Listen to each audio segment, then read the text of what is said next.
Hey everyone, welcome back to another video. In this video, I'm going to show you how to put the Meta Ray-Ban's glasses into pairing mode.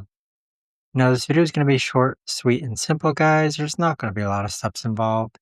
Now, in order to do this, what you're first going to do is turn the case around. And what you have here on the bottom is like this little circle here. So when you press and hold this, you should see the light on this one here turn blue. So there you have it. It's now turning blue. And once it's blinking blue, you can connect this to your iPhone through the Meta AI app. But that right there, guys, is the best and easiest way that I know of to actually go ahead and turn your Meta Ray-Ban glasses into pairing mode. And this is how you connect it to your iPhone.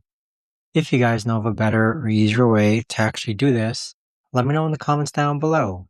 I would love to know. Thanks so much for watching, everyone, and I'll see you guys all in the next video. Take care.